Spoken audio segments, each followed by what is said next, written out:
Hello students, welcome to Raju sir online classes. मैंने अपने previous video में ट्रिग्नोमेट्रिकल रेशियोज के बारे में आपको बताया था। Sine, cos, tan, sec, cosec, cot. इन रेशियोज को कुछ सर्टेन एंगल के लिए हम वैल्यू फाइंड आउट कर सकते हैं ज्योमेट्रिकली। लेकिन परेशान मत होइए, ज्योमेट्रिकली आपको इन वैल्यूज को फाइंड आउट नहीं करना है। क्यों नहीं करना? क्योंकि लास्ट ईयर सीबीएसई ने अपने रिवाइज सिलेबस में इसे हटा दिया है। पहले आता था लेकिन अब नहीं आता है, इसलिए इसे पढ़ने की जरूरत नहीं है।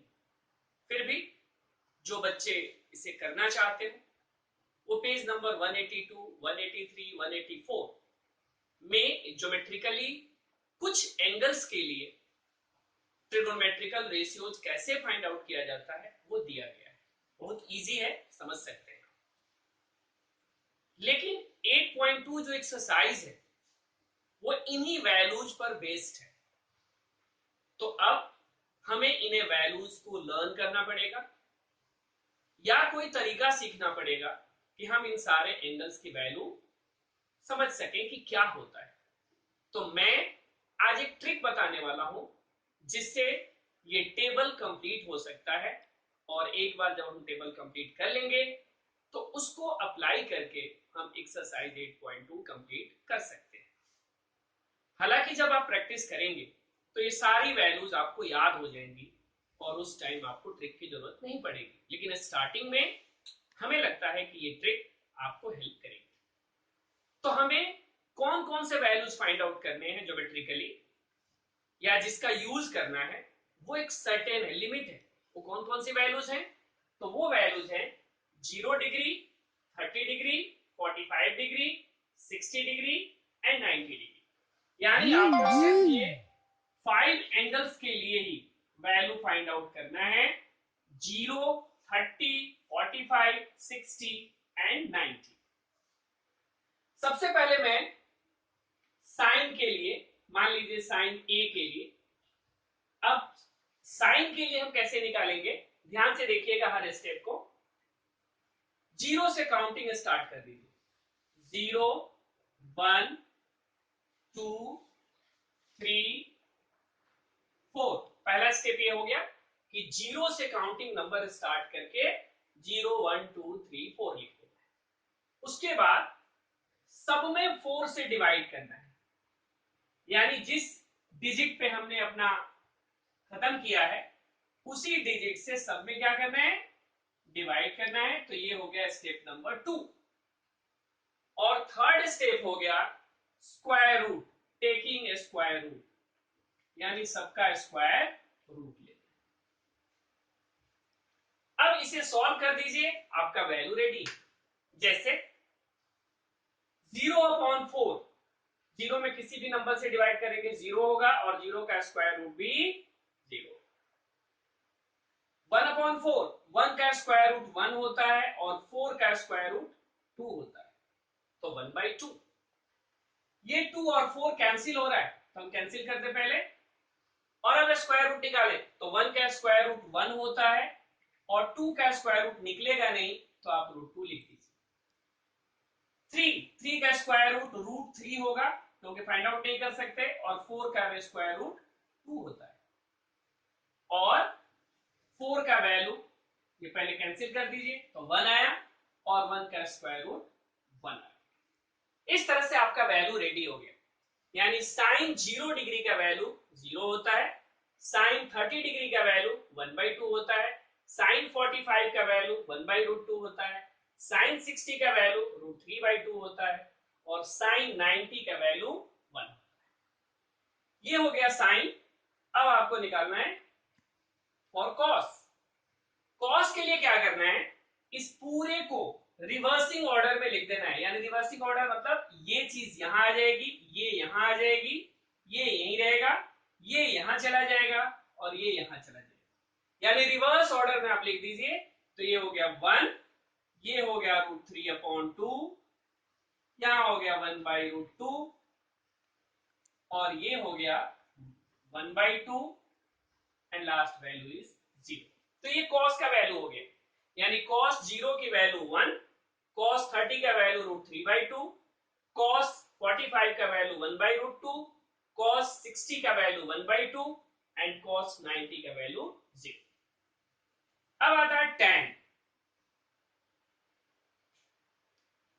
तो tan का एक फॉर्मूला होता है sin अपॉन cos। एक्चुअली ये फॉर्मूला कहीं और से नहीं आया, बहुत इजी है। sin का फॉर्मूला था p अपॉन h और cos का फॉर्मूला था b अपॉन h। तो p अपॉन h को b अपॉन h से डिवाइड किया जाए तो क्या होगा, h h कैंसिल हो जाएगा, p अपॉन b आ जाएगा और p अपॉन b tan का फॉर्मूला था। तो sin अपॉन में cos is equal to tan, ये फॉर्मूला बन गया sin अपॉन में cos is equal to tan। तो आपको क्या करना है, साइन के वैल्यूज में cos के वैल्यू से डिवाइड कर दीजिए, यानी 0 अपॉन 1 तो 0 हो गया, 1 अपॉन 2 डिवाइडेड बाई √3/2 करके दिखा रहा हूं, 1/2 और रेसिप्रोकल करेंगे तो 2 अपॉन √3, 2 क्या हो गया कैंसिल, क्या आया वैल्यू 1 अपॉन √3। तो tan 30 का value 1 upon √3, tan 45 1 upon √2 divided by 1 upon √2, same चीज है दोनों, तो डिवाइड करेंगे तो 1 आएगा। sin 60 का value √3 upon 2 divided by 1/2 √3/2, reciprocal होगा तो 2 अपॉन 1, 2 कैंसिल, आ गया √3। And last value 1 divided by 0, 1 divided by 0। आपको पता होगा कि किसी भी चीज में 0 से डिवाइड करें तो डिवाइड होता नहीं है, इसलिए इसको लिखते हैं नॉट डिफाइंड, नॉट डिफाइंड, या कई बार ऐसे भी साइन बना। तो 1 अपॉन 0 की वैल्यू हो गया नॉट डिफाइंड। अब ये साइन कॉस tan का टेबल कंप्लीट हो गया। अब हमें पता है कि साइन का रेसिप्रोकल होता है कोसेक। तो कोसेक की वैल्यू आप साइन के वैल्यू को उल्टा कर दो। उल्टा करने का मतलब आप इसके नीचे 1 लगा लीजिए, अब उल्टा कीजिए 1 अपॉन 0, तो ये क्या हो गया नॉट डिफाइंड। कोसेक 30 की वैल्यू 2 अपॉन 1 यानी 2, कोसेक 45 की वैल्यू √2 अपॉन 1 यानी √2, कोसेक 60 2 अपॉन √3 एंड कोसेक 90 1। तो इस तरह से साइन के वैल्यूज को रेसिप्रोकल ले लीजिए तो वो वैल्यू आ जाएगा कोसेक का। उसी तरह कॉस की वैल्यू का रेसिप्रोकल ले लिया जाए तो वो आ जाएगा सेक का। तो कॉस 0 की वैल्यू 1, सॉरी सेक 0 की वैल्यू 1, सेक 30 की वैल्यू 2 अपॉन √3, सेक 45 की वैल्यू √2, सेक 60 की वैल्यू 2 एंड सेक 90 की value 1 upon 0 means not defined. In the same way, tan की वैल्यू को उल्टा करेंगे तो कौन सी वैल्यू निकलेगी cot। तो tan a का वैल्यू 0 के लिए 0 है, तो 0 upon 1 का रेसिप्रोकल करेंगे 1 upon 0 तो आ जाएगा not defined। ये आ जाएगा √3 upon 1 यानी √3, ये आ जाएगा 1, ये रहेगा 1 अपॉन √3 और नॉट डिफाइंड का उल्टा जो होगा वो होगा 0। इस तरह से आपने देखा कि हमने एक ट्रिक फॉलो करके 0, 30, 45, 60 और 90 का वैल्यू कैसे निकाला। अब इसी को यूज करके आप एक्सरसाइज 8.2 सॉल्व कर सकते हैं। अब हम 8.2 एक्सरसाइज स्टार्ट करता हूं। 8.2 क्वेश्चन नंबर 1 और 2 ऑलमोस्ट सेम है। तो क्वेश्चन नंबर 1 का थर्ड पार्ट जो मुझे थोड़ा डिफिकल्ट लगा वही आपके सामने लिख सॉल्व करने वाला। फर्स्ट के थर्ड पार्ट में है cos 45 upon sec 30 degree plus cosec 30 degree.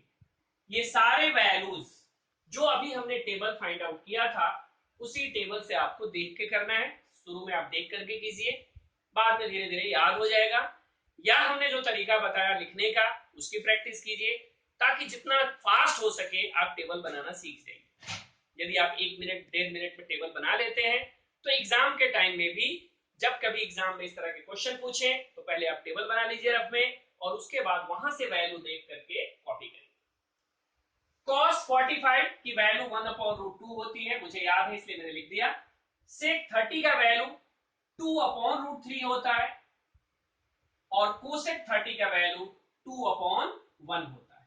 तो हमने जो वैल्यू जितनी होती है उसकी जगह पुट कर दी। अब इसके आगे सिंप्लीफाई करना है। सिंप्लीफाई कैसे करेंगे? 1/√2 लिखा, और इन दोनों पार्ट को एलसीएम लेके हमने कंबाइन किया। √3 और 1 का एलसीएम √3 होगा, यहां 2 आएगा, प्लस 2 √3 आएगा। अगले स्टेप में हमने क्या किया, इसका रेसिप्रोकल कर दिया। ये जो डिनोमिनेटर दिख रहा है 2 + 2√3/√3, इसका क्या हो जाएगा? रेसिप्रोकल। तो ये बन जाएगा √3/2 + 2√3। अब मल्टीप्लाई कर दीजिए, 1 का मल्टीप्लीकेशन √3 के साथ √3 आ गया, √2 का 2 के साथ तो 2√2 आया, और √2 का 2√3 के साथ तो आ जाएगा 2√6।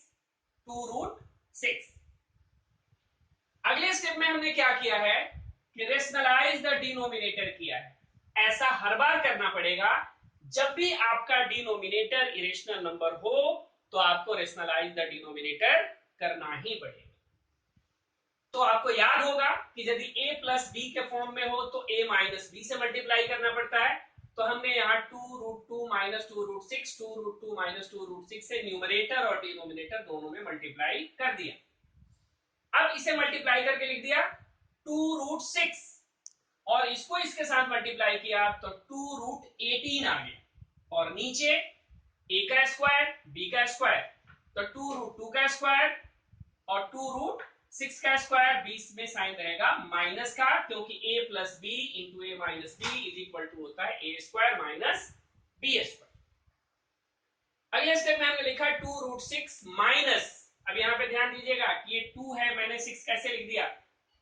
√18, 18 का फैक्टराइजेशन करेंगे तो आएगा 2 × 3 × 3, यानी 3 3 का एक पेयर बन जाएगा, और वो 3 बाहर आ जाएगा, और वो 3 इस 2 के साथ मल्टीप्लाई होकर के बन गया 6, और ब्रैकेट के अंदर रहेगा ओनली 2, यानी वो √2 बन गया।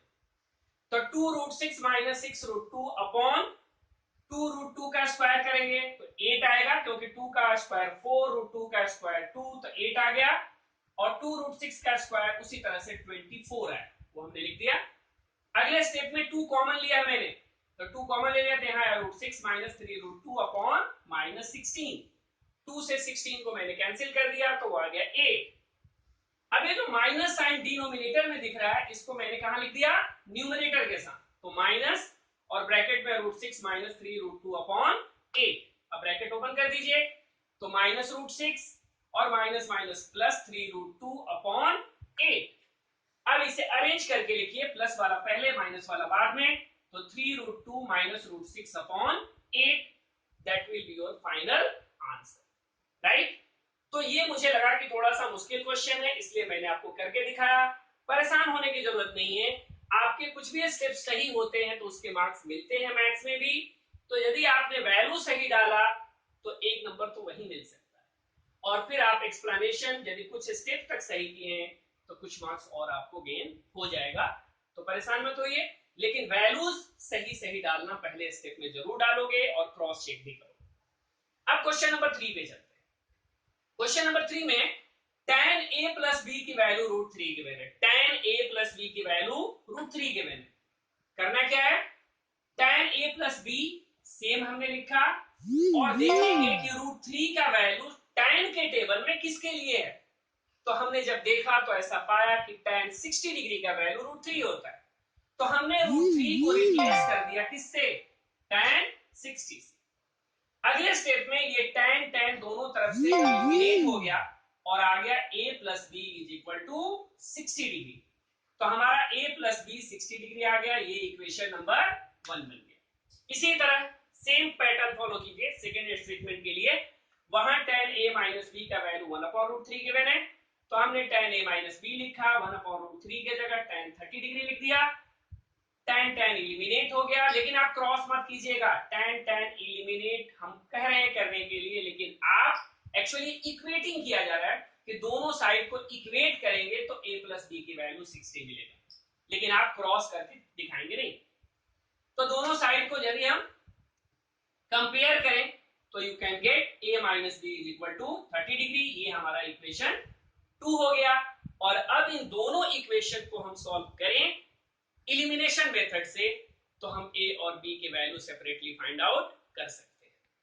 हाँ, तो हमने दो इक्वेशन ऑलरेडी फाइंड आउट कर लिया कि a प्लस बी की वैल्यू 60 है और a माइनस बी की वैल्यू 30 डिग्री है। इसको इलिमिनेशन मेथड से सॉल्व कर लीजिए। और जिन स्टूडेंट्स को इलिमिनेशन मेथड नहीं आता हो या प्रॉब्लम हो, वो चैप्टर नंबर 3 का 3 एक्सरसाइज में इलिमिनेशन मेथड मैंने ऑलरेडी वीडियोज में डिस्कस किए हुए हैं। तो आप चैप्टर नंबर 3 के अलग अलग एक्सरसाइज के वीडियोज हैं, उसको आप ओपन करके एक बार एलिमिनेशन मेथड के बारे में समझ सकते हैं। तो यहां पर हमारे पास a प्लस बी की वैल्यू है 60 डिग्री, a माइनस बी की वैल्यू है 30 डिग्री। अब यहाँ पे प्लस बी और माइनस बी कैंसिल हो सकता है, यानी एलिमिनेट हो सकता है, इसीलिए हमने दोनों इक्वेशन को क्या कर दिया, ऐड कर दिया। तो by adding equation 1 and 2, b eliminate हो गया, a मिलके हो गया 2a, 60 प्लस 30 90 हो गया, a की वैल्यू 90 अपॉन 2 45 डिग्री, a की वैल्यू 45 आ गई। अब हम इस वैल्यू को किसी भी इक्वेशन में पुट कर दें तो हम b की वैल्यू फाइंड आउट कर सकते हैं। जैसे a प्लस बी की वैल्यू 60 है, यहाँ पे हमने वैल्यू 45 रखी, तो 45 plus b is equal to 60, तो b is equal to 15 degree. इस तरह हमने a और b की वैल्यू फाइंड आउट कर लेंगे।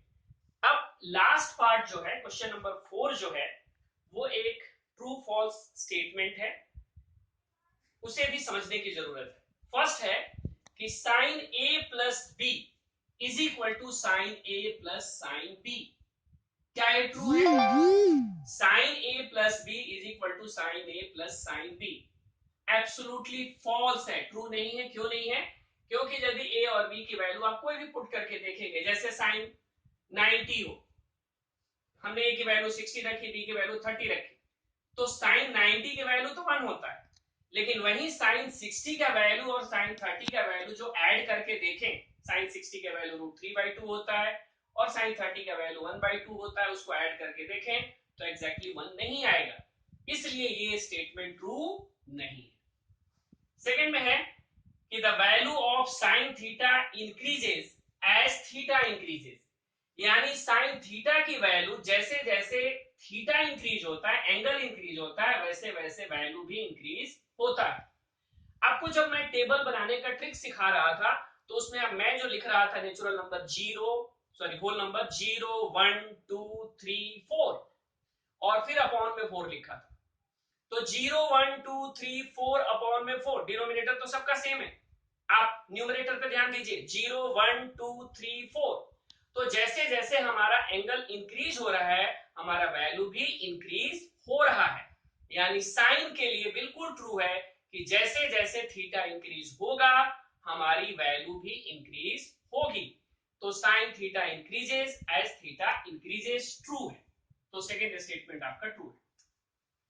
थर्ड स्टेटमेंट में लिखा हुआ है कि the value of cos theta increases as theta increases, लेकिन हमने उल्टा बताया था कि साइन थीटा की वैल्यू को रिवर्स ऑर्डर में लिख दिया जाए। यानी रिवर्स ऑर्डर का मतलब वहां पे यदि हम लिखना चाहें तो लिखते 4 3 2 1 divided by 4 taking square root, यानी 4 3 2 1 लिखते, 0 लिखते। तो इस तरह से यहाँ पे क्या हो रहा है, डिक्रीज हो रहा है। यानी कॉस की वैल्यू डिक्रीज होती है जब थीटा इंक्रीज होता है, लेकिन यहाँ पे लिखा हुआ है कि कॉस भी इंक्रीज होता है, इसलिए ये हो गया फॉल्स। फोर्थ में लिखा है कि sine theta is equal to cos theta for every value of theta, यानी साइन और कॉस दोनों की वैल्यू हर थीटा के लिए, हर एंगल के लिए इक्वल है, जो एब्सोल्युटली फॉल्स है। क्यों? क्योंकि सिर्फ 45 डिग्री के लिए साइन और कॉस की वैल्यू 1/√2 आपको दिख रहा होगा, बाकी टेबल में आप देखेंगे तो साइन और कॉस की वैल्यू बिल्कुल डिफरेंट है। तो साइन और कॉस दोनों सेम ऑलवेज नहीं होते हैं, सर्टेन एंगल के लिए हो सकते हैं, लेकिन दोनों हमेशा ट्रू, दोनों इक्वल नहीं हो सकते, इसलिए इसे भी हम फॉल्स कहेंगे। एंड लास्ट पार्ट है कि cot theta is not defined for a is equal to 90 degree, या cot a is equal to 0 degree, sorry a equal to 0 degree. तो cot 0 डिग्री की वैल्यू अभी हमने टेबल में देखा था नॉट डिफाइंड होता है, और ये लिखा हुआ नॉट डिफाइंड, तो इसलिए क्या हुआ, ट्रू। इस तरह से हमने एक्सरसाइज 8.2 इस वीडियो में कंप्लीट किया।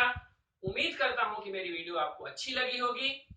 अच्छी लगे तो प्लीज लाइक कीजिए, शेयर कीजिए, सब्सक्राइब कीजिए और ज्यादा से ज्यादा बच्चों के साथ शेयर कीजिए ताकि वो इस वीडियो का बेनिफिट उठा सकें और अपना एकेडमिक परफॉर्मेंस इंप्रूव कर सकें। Till then